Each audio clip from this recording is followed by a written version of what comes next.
In continuing our discussion on analyzing common protocols, the next protocol we're going to look at is HTTPS. Now, we've already looked at HTTP, so you might be thinking, well, what's the difference? What's the S for? Well, HTTPS is a secure way of sending normal web traffic, normal HTTP traffic, through an encrypted session between two hosts. Now, there is also a protocol called SHTTP, which you should not confuse HTTPS with.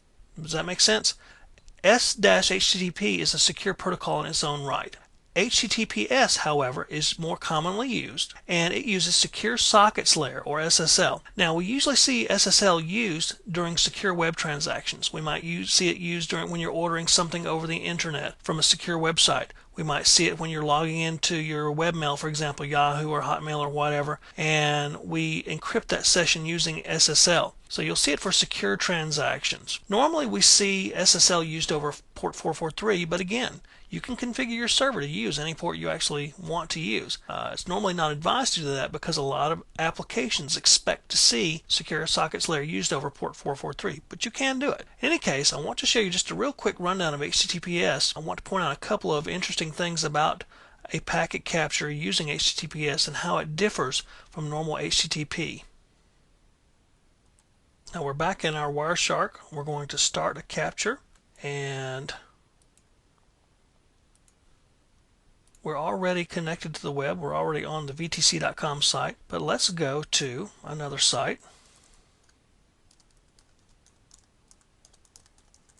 And I just picked a random banking site, bankofamerica.com, because I know that it uses secure sockets.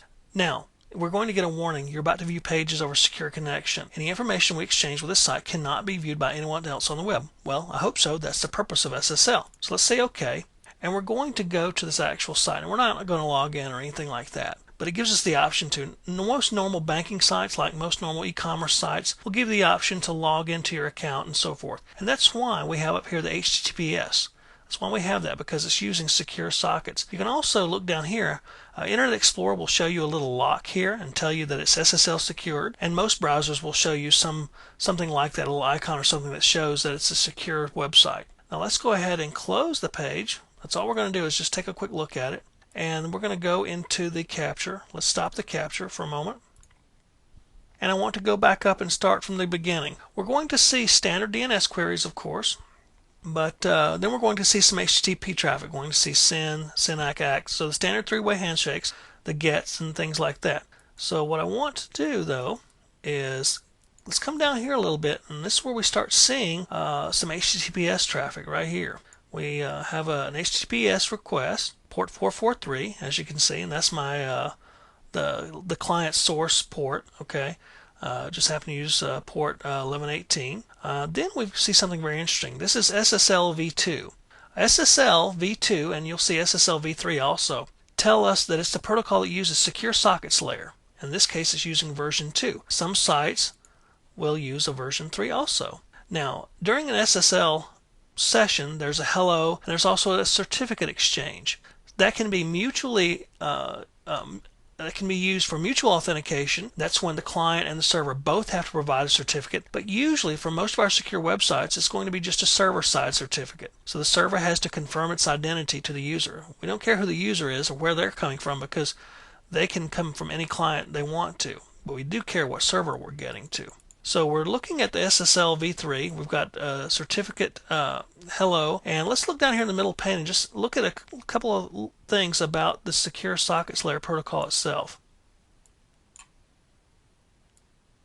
We've got SSL version 3, and there's a lot of things that go on in this. I'm not going to even attempt to explain some of the more complicated things about SSL. It's kind of outside the scope of our discussion. My main point, though, is to show you how the key exchange goes, how the certificate exchange goes in terms of the packets traveling across the protocols. We've got a lot of different things going on here. SSL is a TCP protocol, so TCP is involved as our transport protocol. We've got the exchange of keys. We've got the exchange of the certificates and so forth. We've got to exchange our session keys.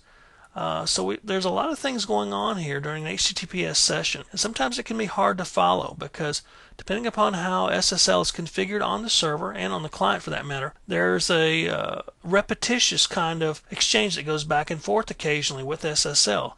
Keys are exchanged and then sometimes the keys are re-exchanged. So you've got a little bit of SSL traffic here throughout this whole conversation. Let's see if we can go and look at this particular TCP stream. And we have another option down here too. We have an SSL stream. Let's look at the TCP stream first. So this is the normal, what we might see during a TCP session for the website.